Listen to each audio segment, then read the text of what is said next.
started.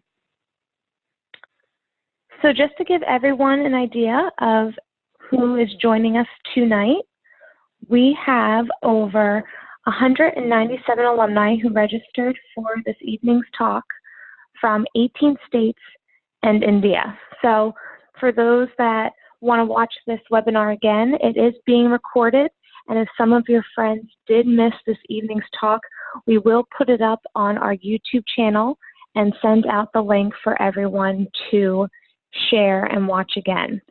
So this is great. Just a few upcoming events for the Jefferson alumni. We do have the Jefferson Alumni Reception in New York City on Tuesday, September 24th. We have our exclusive honors program alumni panel discussion, Prioritizing Your Passion, on the East Falls campus on Thursday, September 26th. If anyone would like more information about that program or did complete the East Falls Honors Program, please feel free to email us at alumni@jefferson.edu. And then we have our Department of Rehabilitation Medicine 50th anniversary celebration in Philadelphia on Thursday, October 24th. All upcoming events are available on jefferson.edu/alumni events. And our biggest ones are, of course, Jefferson Homecoming for our East Falls campus. So make sure to register today at jefferson.edu/homecoming.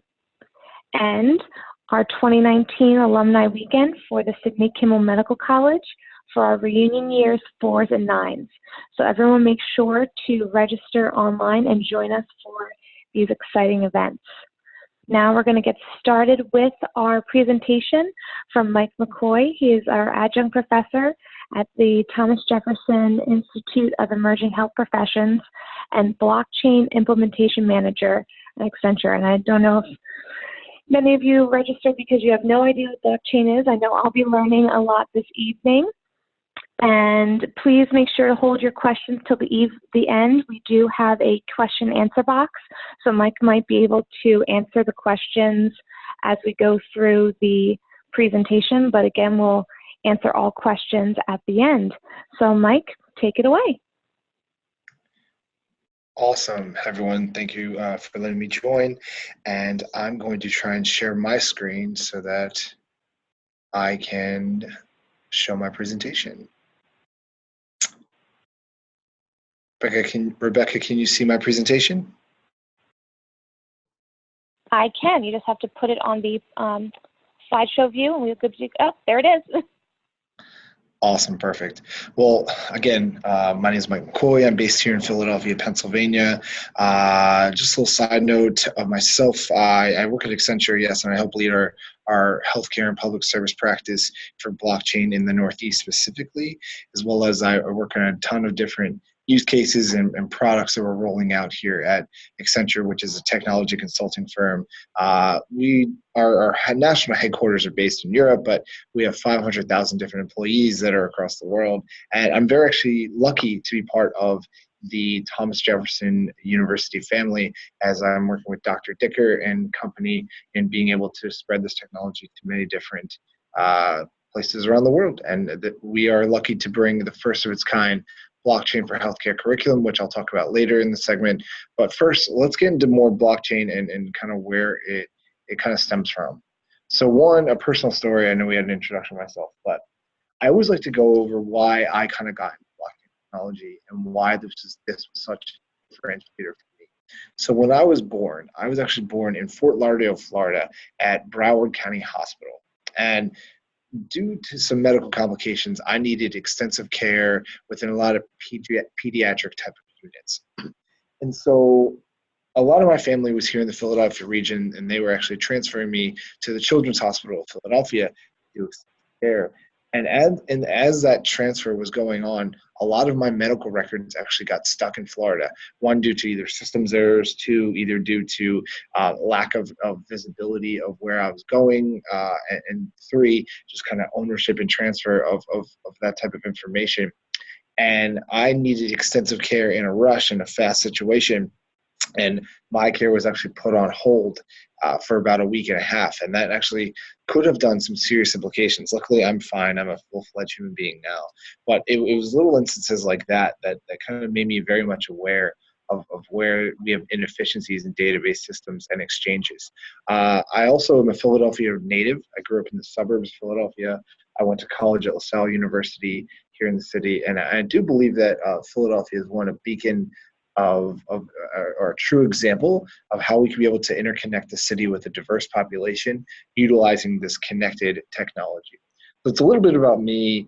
I've also worked. I used to do a lot of work growing up in mainline health in the region and doing medical billing administration, as well as installing AWS, Epic, and systems at the local hospitals like Jefferson, CHOP, Penn Medicine, etc. So I have decent amount of knowledge of how our local systems are working, operating, and such. So what is blockchain? Blockchain is literally just another database when it is all boiled down to it. It's a database that helps interact and connect different systems together, as well as helps the reconciliation issue. So in traditional databases today, especially in healthcare, we have a lot of providers and a lot of medical records and health records that are kept in silos, where there's a lot of control by the people that create those platforms and that are running the provider sessions. But a lot of times that is very inhibiting in being able to send out proper information when care is needed across different provider networks. And so traditional databases are great in creating speed of information. They're great in being able to store large data files, right? But they have such a reconciliation issue of you checking back and forth whether you see this in your database or this matches this database. And a lot of times that can be very timely. It can be very cost ineffective, and it actually is a pain for a lot of people to be able to see the one true record of a full patient. There's actually hundreds of thousands of dollars that are being used on these type of reconciliation costs. For example, there's a state legislation in Colorado. It's called the Colorado Institute of Hospital Record Association, something along those lines. They spend $500K alone just on being able to tie different identities together in a healthcare system. That's an enormous cost for just a little portion of what can be simply adjusted through blockchain. Blockchain is a system that creates that is a distributed ledger, so everyone sees what I see, that is permissioned into the network. And these are solutions that I'm telling you within private permissioned blockchains, not the public open blockchains that are associated with Bitcoin. So there's a big difference between public ones that are created through mostly cryptocurrency factors, and then the ones that we use in enterprise and healthcare institutions that are permissioned in private blockchains. And we'll get into that a little bit later as well. The trust factor is the biggest thing. Blockchain helps you find the origin of information better. It helps verify data and information better, as well as it maintains the provenance of data information, most importantly from the origin to the rest of the digital and or physical supply chain of where it's going to. And we'll go into some instances later of how that actually works. Now, the key attributes and the value propositions. It's open access. All participants share access to the same point. It's a secure transaction ledger, and the security of that is secured by function of cryptography. And cryptography helps you be able to hide certain information and being able to transferring from A to B, right? To be able to hide the information in the exchange of the either third-party platform or the third-party entity that is being able to send that over from A to B. Yet A and B have something called a private key to be able to issue that information together. So it's very beneficial when you're sending over secure information. And it's shared by all parties that are permissioned in an established distributed network of computers. If records store every transaction of exchange of data that occurs in the network, essentially it eliminates that third party that needs to be trusted. You can be able to trust parties from A to B rather than using A and B and having C verify it. Now, the key attributes as I was going on earlier, it's open access. We all see the same thing. There is a single source of truth. It's kind of borderless. It helps a lot with sending information across borders as well, not just state lines within a country, but country to country. Being able to use a distributed database or system to be able to connect with people in the UK, Australia, China, different provinces around the world. It's a global technology that brings us all together. And it has some transparency with pseudo-anonymity associated with that. You can anonymize certain functions of the information that aren't useful for the third parties, but can benefit everyone in the long run. As I mentioned a lot, it's a distributed network. It's kind of like think of it in a simpler term as a group text message, right? There's only certain information you'd want people to see within a group text message, right? If you needed to send information between you and your friend, right, you can use a traditional database and you'll be able to send any type of information that's valuable between your social relationship or anything you deem necessary between that party. But if you want to be able to send information that could be valuable for you, your friend, and 3 other friends that are part of your group or network, that's when blockchain becomes very useful. It's very beneficial when you bring other parties in. It's not very beneficial when you have an A to B exchange. But think about it from a provider perspective too. A provider has so many different entities that are working either as suppliers or they're controlling medical devices. Think about all just the connected devices that are associated with a bed, right? With a bed in a hospital. There's about 2,000 different connected devices that have to verify information of blood pressure, of different neural networks, et cetera, right? And blockchain can help bring all those together in one transparent view that can be very valuable for a physician or doctors of any kind. It eliminates the need for reconciliation or intermediation. It gives data reliability with consensus mechanisms, and consensus over here with consensus mechanisms pretty much helps all parties agree on the terms of agreement moving forward. And they do that upfront rather than having to go back and forth, making sure everyone agrees later on. And it's secure because data cannot be tampered due to an immutability factor within a distributed ledger. Once you put something on a blockchain, it is there forever in time. And it is a controlled confidentiality that is on there, but also that information can never leave once it's on a private chain. So you can obviously edit certain functions of this, but the true value of normal blockchains are where they're immutable and they're never changing. And there's security through cryptography, which I can get into more details later as well. So blockchain life sciences, what is the true benefit there? Well, there's a lot of stakeholders in the healthcare system, and there's a high probability that there are multiple blockchains that evolve to meet the unique requirements for every stakeholder. So look at all the different people within the web of life sciences and being able to get pharmaceuticals out to the right hands and making sure that it has the origin of the products are made in the right way, and that the payer is actually finding the right incentive in being able to access that information. Blockchain helps create that increased collaboration for faster drug development, as well as from patient care as well. We always talk about patient first outcomes, right? We always talk about making sure the patient has control. This is very prominent in blockchain, because if a patient doesn't give consent into having their information spread across this digital supply chain or life cycle of information that's going from provider to payer to the consumer, right? They can have the right to not do so. And they probably wouldn't be part of that web of information or chain. But blockchain helps bring that all together for the patient. And it makes the patient have more control, as well as gives them an entity, or gives them an opportunity to either be part of right GDPR, the right to be forgotten, or part of GDPR is the General Data Protection Rights Act, which initiated in Europe last May. And it has been a standard that a lot of healthcare providers are adhering to here in the States as well, because there's a lot of patients that come in and out of the country.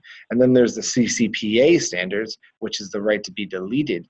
And those instances are very beneficial when you utilize private blockchains, because you have the permission and the access to either delete or add or edit certain functions of those patient records. And it makes it for a more transparent view. Now, impacts on the healthcare industry, how blockchain technology can make a real difference.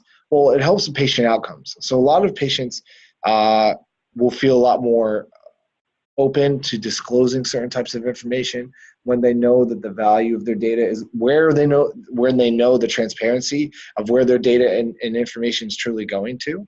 They'll feel trusted that it won't go into the wrong hands. A lot of times patients believe they don't want to go to healthcare providers because they believe insurance companies will take advantage of their type of information, or they believe that, especially those in lower income housing and people that are because sometimes we need clinical trials for those that are in situations like the opioid crisis.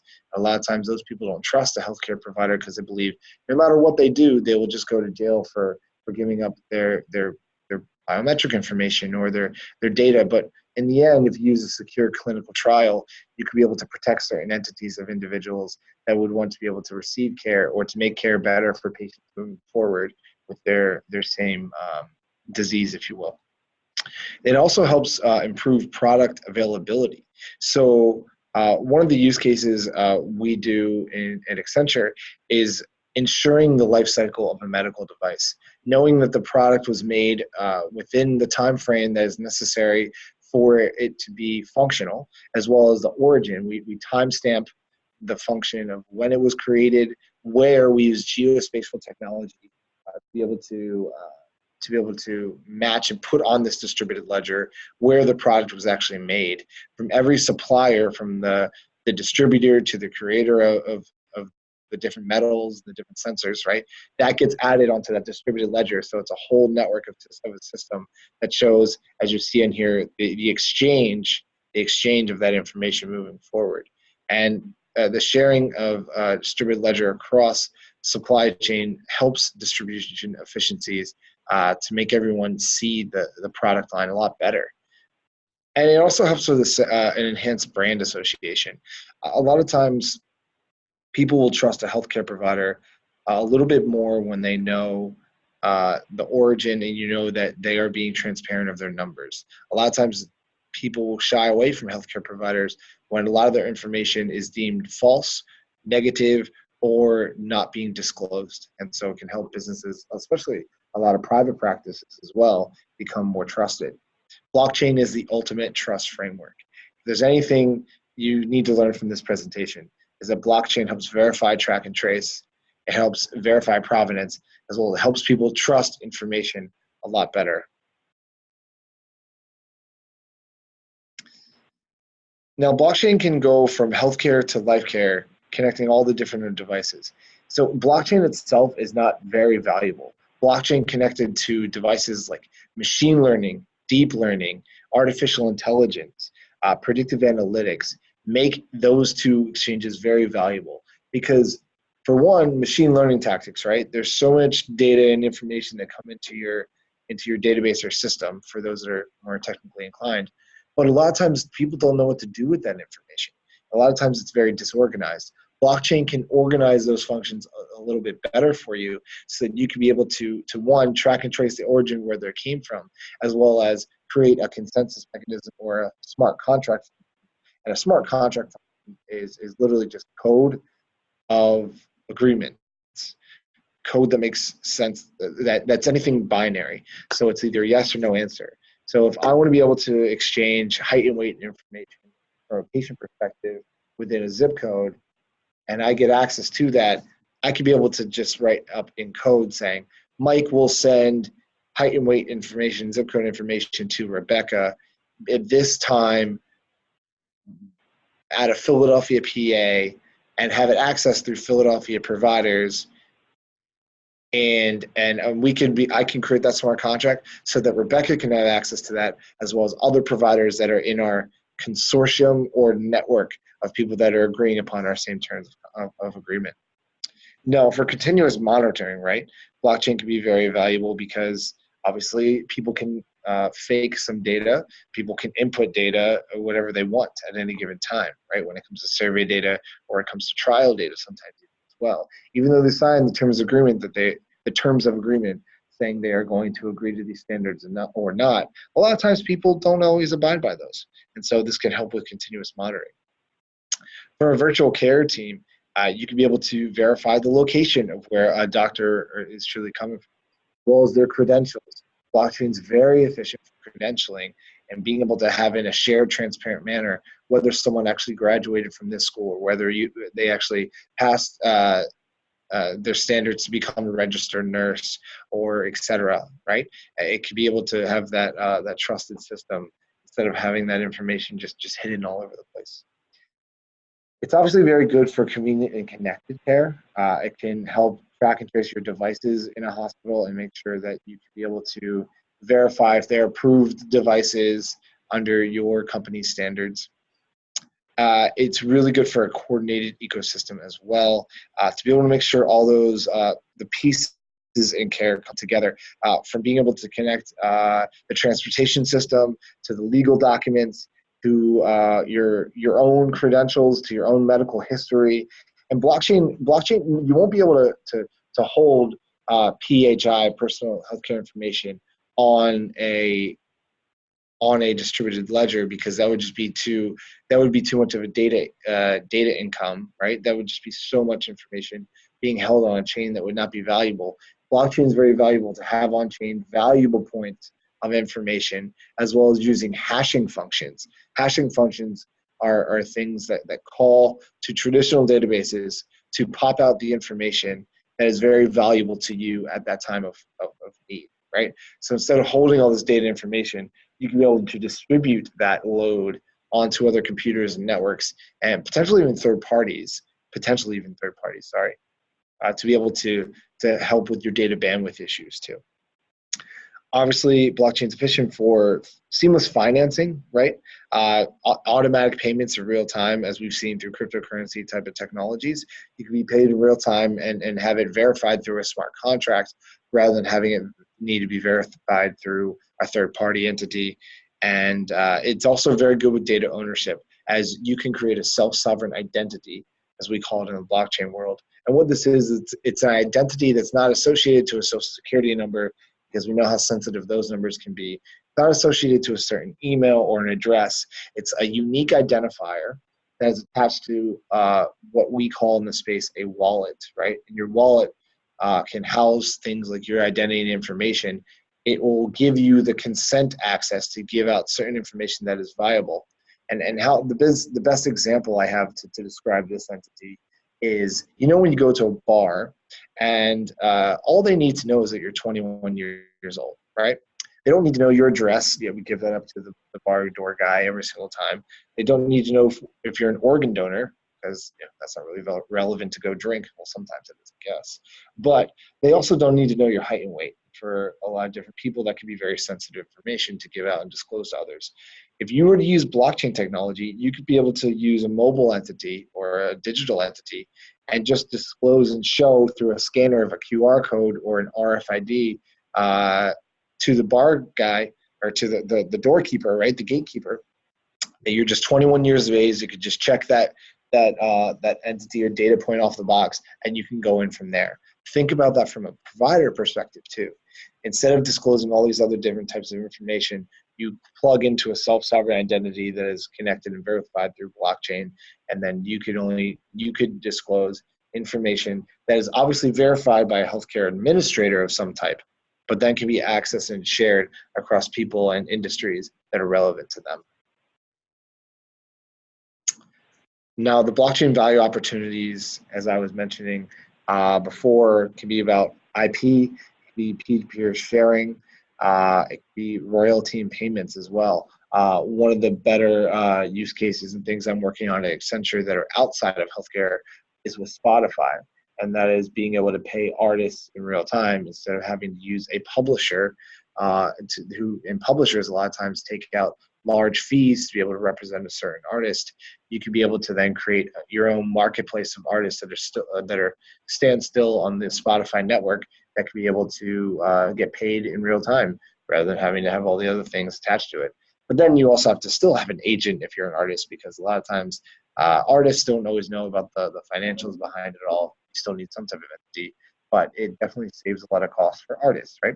And so from a royalty and payments perspective, think about someone who creates a medical device. A lot of times there's resellers that charge large fees to be able to build into their network. There's a lot of different lawyer fees that come into building the IP and so forth like that. As long as you're able to be in control of your IP and have good and fill out the right documentation on your own, you can be a lot more sovereign in the way you distribute your payments and create your own technologies or IP. And it's really good for tech transfers, due diligence, over what information is what. It's very good for clinical information too. Any type of data sharing and data integrity it's very valuable. Regulatory approval, it's pretty much as we all know in the healthcare space, no technical system is HIPAA compliant, right? We all imagine that dream. It's more of people have to be HIPAA compliant, but blockchain sets up a framework to help you be as regulatory compliant as possible for your exchange you were trying to create. And from a manufacturing distribution perspective, blockchain helps connect and utilize smart contracts with external partners and building that network together. And for patients, right, here's all the things I've mentioned already, but being able to know beyond the pill is another one as well. Being able to know the source of that pill, that drug, that pharmaceutical, being able to know all the entities that are part of it. And it could just, if we're all in a digital exchange, right, it could be able to, if you're allergic to certain entities of a drug, right, and you were to go to a pharmacy, your local CVS, your local Walgreens, and you could just show your self-sovereign identity that could plug into your data history. And if that drug has any entity that you're allergic to, they will refuse the service of selling you that drug. So it can make all these things a lot simpler, obviously with the proper verification. But also, blockchain has a function of being able to provide care and data and patient history that can help with bias as well. So a lot of times, it's no hidden secret that people of color and also people from low economic backgrounds get treated a little bit differently than white people, for instance, when it comes to care. And a lot of times, a doctor can go in and a lot of times they have to wait a little bit longer for people that are a minority. And so this type of technology can prohibit a doctor from seeing any previous background as far as like information like color needs to be concerned with, and it can help a lot with biases of care, and it can be able to solve some of those, not solve some of those issues, but prohibit it a lot less. And so it's a multifaceted type of technology. It's really cool for me to be part of this space because it brings a lot of different passions for myself. It brings technical efficiency to people. It also creates social change and social governance that I think a lot of times get ignored in building technology and how we make it relevant for our world today, as well as it helps people trust each other a lot more. And I've always thought of ways to be able to have a better trusted exchange of information. And I'm not perfect in this, and blockchain is not perfect in solving this problem, but it helps bring it all a lot better together. Now, here's some proven use cases like with serialization. Because starting this year, the U.S. Drug Security and Supply Chain Act requires wholesale distributors to verify with manufacturers units in resellable return product. So blockchain helps manage that whole life cycle from the distributor to the manufacturer to the third-party verification service, and then over back to the hospital. It helps ideally with product safety and compliance and security. And also it saves money for a lot of people too for that third-party cost. There's also open data sharing and proof of existence. A lot of that has to do with the KYC, know your customer. A lot of it has to do with whether someone has a history of anti-money laundering or fraud or fake accounts. It really helps you be able to see those things a lot more clearly than ever before. And it's very good for bringing together patients, payers, and providers all in one space, because a lot of times that information, those businesses can be siloed together, and this gives a more transparent view of what you're charging if you're able to disclose those data points of information, as well as what type of care you are providing, and whether all parties agree that that care or that pharmaceutical drug is of true benefit. And I believe that blockchain can be very beneficial for clinical trials. We've used these in pilots with a private Ethereum blockchain network, but we would highly suggest using platforms for those that are familiar with the blockchain space, like Hyperledger or Corda. But within these, you could be able to create a consortium of regulators, pharma, and contract research organizations to help that regulatory framework of who can go into what trial, how they're being treated, and what information is viable or not for that service. Patient data management, I've beaten over a dead horse, but this is where some of the value drivers are very much instantiated. It's also like blockchain helps, and the function of cryptography, I think, is very big here for patients, right? So there's a protocol called SHA-256, and the SHA, the abbreviation of it doesn't matter, but it pretty much hides your valuable information into 250-bit sequences that are very, very not impossible, but very, very difficult from a security perspective for someone to break into.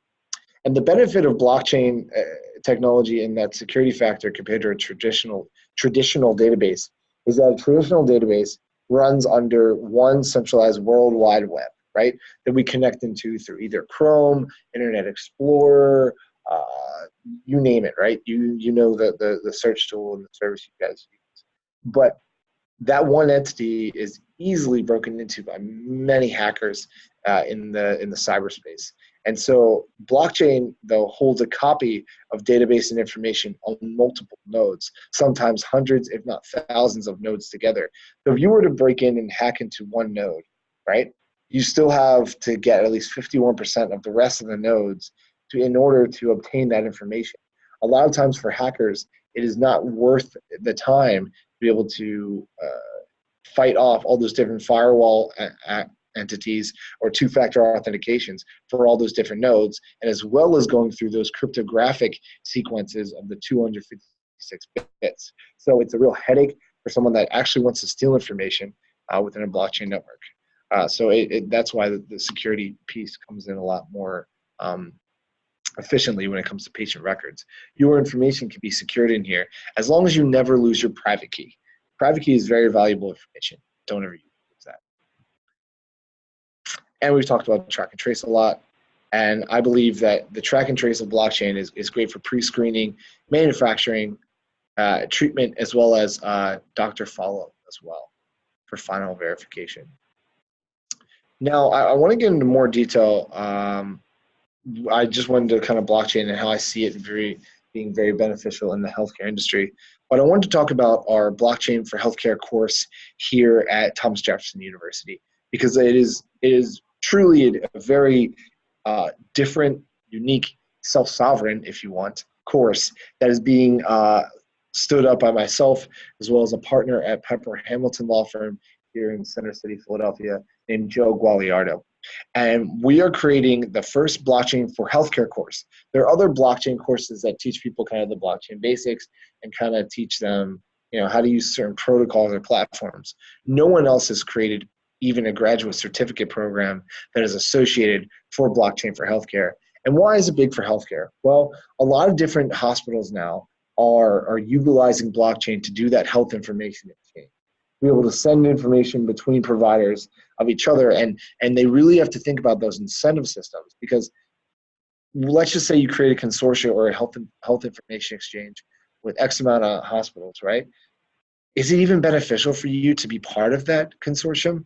How would you even do it? What's the right environment to use? What's the right protocol to use? What's the right platform? And what can you even share from a HIPAA compliance to a GDPR to a CCPA standard, right?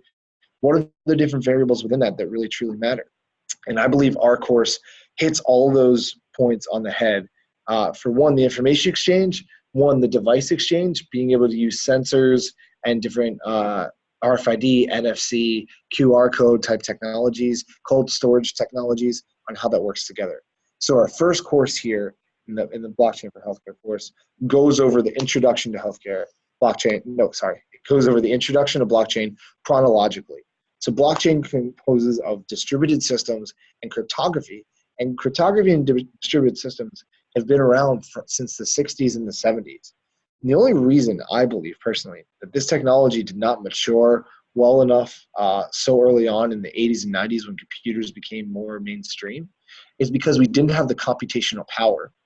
But luckily in 2008, when Bitcoin became mainstream due to the white paper with Satoshi Nakamoto, and by the way, the creator of the Bitcoin white paper, we've never been able to identify that person. And it is, I think it's probably the most valuable entity of Bitcoin that there's no central owner of it. And that's why it's so valuable. There's no face to it. It's just technology that's so valuable. And that's why I believe a lot of people gravitate towards it. But we go into kind of all that instance from the 60s, 70s into the Bitcoin boom, when the financial crisis happened and why that all came to be, and then to how Ethereum, which is more of a blockchain protocol for exchanging value, was created, and then how companies are utilizing it today. It goes in a very detailed order, and we give you kind of like the history of it all. Then we go into something called the new trust framework. And this is a more of a technical overview, but you do not need to be a developer. You don't need to be a programmer to be able to take this course. We have some extracurriculars that are necessary for someone to go over this type of information and to be able to utilize the technology themselves, but it's not necessary in being able to be graded. This is going to be where we teach you about the technology from a platform basis, which ones companies are actually utilizing, as well as the technical capabilities it has, and how to be able to be knowledgeable in a sense where you can be a project manager, an informatics owner, and be able to say, hey, like I know how this type of function works. I can be able to get you, my hospital, or maybe you're in a consultancy, your client, to be able to utilize this type of function of technology and to be educated and talk from a technical standpoint. We then go into blockchain policy and standards, where we teach you what you can and cannot do from a data information sharing perspective, as well as what blockchain does and does not do, and how you can even fund projects, and what the true incentives and payment systems you're able to utilize from a blockchain perspective. And then at the very end, we cap it off with blockchain real world use cases, where we go over the use cases we believe companies, startups, and people in the space are making the most money and actually generating a profit, because there are a lot of fake blockchain projects out there in the world today that were part of the ICO craze. But luckily, myself and Joe have seen a lot of different projects over the years that have failed and have been very successful. And so we will be able to show you all those entities together. And at the very end, you will then provide a technical white paper that connects to either the company you're working at currently, goes over a business use case you want to start from a startup perspective, or just an idea that is benefited through blockchain that combines the history of why you're doing this, right? The technical platforms, the technical capabilities of what you're bringing together for it, legally why your strategy, business case, solution is legally compliant and up to date to the latest standards, and how you could do it from a true business case. So you could come out of our program, start up your own company. You can come out of our program and go to your place of current work and be able to make them a lot more efficient through blockchain technology. And you could be able to even create your own consortium, right? You can even create your own group of individuals, either locally, regionally, or globally. And it'll really, I think it'll really benefit you as a whole to be able to learn this type of knowledge. So thank you for hearing me out on this whole presentation.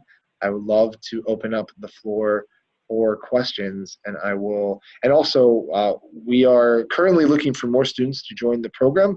So any referrals and anyone that wants to be able to come into the curriculum this fall, we would love to hear from you, as well as if you can email me at this address all the way at the beginning. I will get to it right now.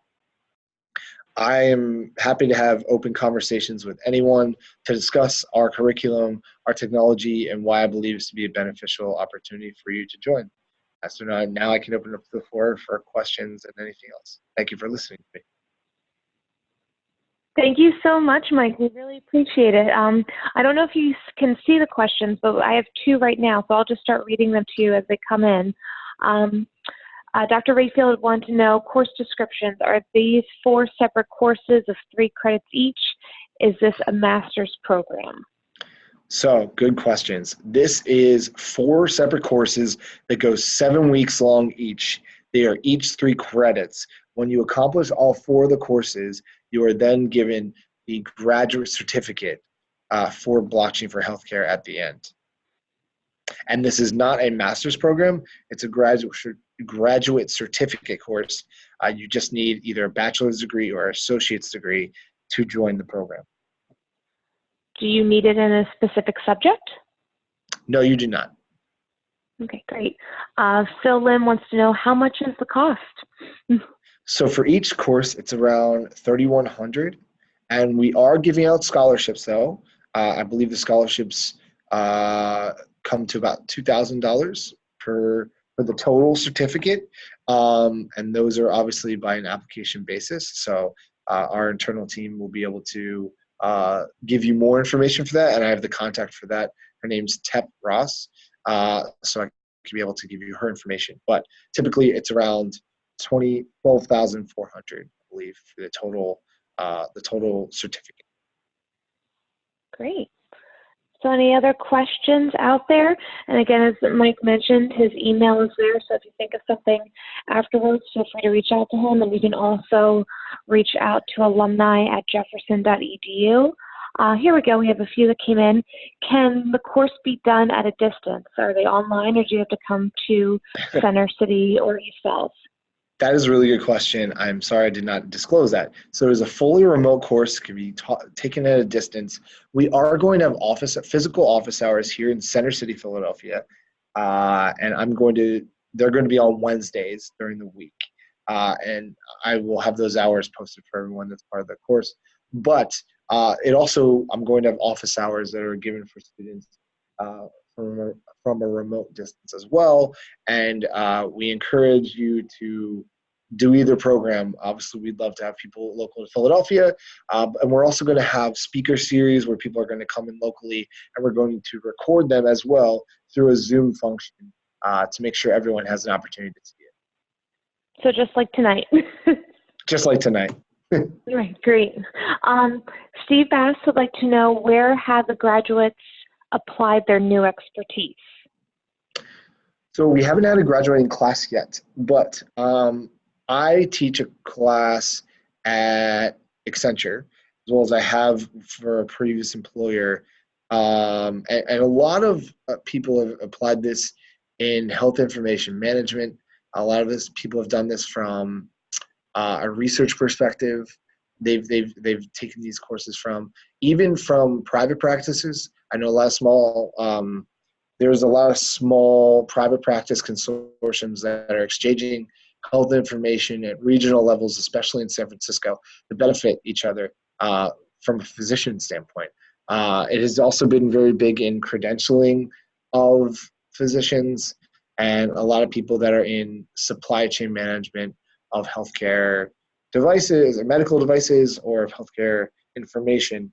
It has been very valuable, but is also valuable, I believe, to anyone that is a part of patient care as well, whether it's a nurse or a practitioner of any kind.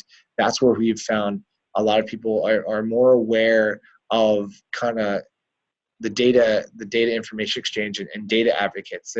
Ever since Facebook has been how can I say this? Facebook has been liable for the Cambridge Analytica hack and all that type of information. People obviously are aware that their social media information is being exposed or has been exposed in the past. that has been the same in the healthcare space as well. My patient data, where is it going? Who owns it? I know there's a lot more regulatory frameworks in place in the healthcare and life sciences fields, but people are still cautious of it. And so anyone that's a patient advocate or that are part of clinical groups of rare diseases, that's where a lot of people have viewed blockchain. There's a lot of advocates of, for one, there's a group in Princeton, New Jersey, as part of a Parkinson's patient advocate group who is utilizing blockchain because a lot of times people are not giving care to those who have certain levels of Parkinson's because the physicians and the doctors don't want to take care of them. So they believe that certain anonymity and anonymous functions, are beneficial are beneficial to their patient advocate group. And so it's very good from a public health perspective. Anyone that works in public health, I've actually done a bunch of use cases with Temple Public Health, now part of the Jeff family, I believe, in being able to use blockchain in the local Kensington area of Philadelphia. So it really crosses a wide stream of professions. Anyone that's in procurement, in sales, in IT management, in regulatory aspects, this has been a very beneficial technology. Great. So just a few more questions came through, and then I'll just do a final call for questions now from everyone. But Mark Vizier wants to know, where is actual data stored? So actual data stored, a lot of times, it's in traditional databases. And think of blockchain as another database or application call that will be able to be that third-party exchange through a computing system rather than having to have a whole verified service from another company taking that cost away. So it's stored in the ways that it's stored now, right? You can call Epic and Cerner systems together, right? If you're able to get them on the same page and have the right regulatory framework and the right agreements in place, but it really doesn't change any of your environments that you have right now. Okay, great. And then just for clarification, one of our alumni wants to know, so the program itself, are you creating like blockchain software? Or are you just learning to use it? Just kind of what's the setup for the program? Yeah, that's a really good question as well. So there are extracurricular activities where you can be able to spin up a blockchain environment as well as create smart contracts, and we can show those functions for you. But really, this is for you from a business perspective. You're kind of pitching your idea of a blockchain platform protocol and how you would use it, as well as you're describing your understanding of the technology and how it's being used. So there's no technical requirements for the course at the moment. There's only extracurriculars, and that has nothing to do with your grade. Whether you do them or not, we're not going to give you a higher or lower grade. It's all due to your technical knowledge or your just knowledge overall of blockchain, how it's being used, how it functions, and where it can apply in the healthcare and life sciences fields. Great, and that kind of leads me into my last question, speaking about legally and the law. Justin Young would like to know, do you predict that blockchain PHI will be illegally acquired by insurance companies to the detriment of patients? No, I don't believe that because I believe that currently at the moment, so one, in Malvern, PA, which is in the suburbs of Philadelphia, I'm luckily part of this group called the Risk Stream Collaborative, which connects with insurance providers, not only in healthcare, but in financial insurance and other type of entities as well. There are insurance consortiums that need to abide by certain rules and regulations in this information exchange. I think there's too many regulatory frameworks for a company to have to go through to be able to have the option to just steal PHI. Obviously, you have to be very careful with some entities you share your information with always. But I think at the large scale, I don't believe that could happen through blockchain technology. In fact, I think it's more prevalent in utilizing traditional databases, traditional technology, that PHI can be taken advantage of rather than in blockchain environments. All right, great. Well, if anyone has any further questions about the blockchain certificate, please feel free to email Mike at michael.mccoy@jefferson.edu. Any other questions about this evening's event or future topics you'd like to maybe see or event ideas in your city, feel free to email us at alumni@jefferson.edu. For my East Falls alumni, don't forget to register for homecoming. And for our SKMC alumni, please make sure to register for Alumni Weekend for our 4s and 9s. But Mike, thank you again for demystifying blockchain for us a little bit tonight. We really appreciate it. And we'll make sure to upload this webinar to our YouTube channel so everyone can rewatch and share with anyone who didn't get a chance to make it and who might be interested in the certificate. Thank you very much for the time. I'll stay, I guess, for a couple of minutes if anyone has any last second questions. But yes, I would love to be able to have all of you as part of our course. Great. Thank you again, everyone. Have a wonderful night.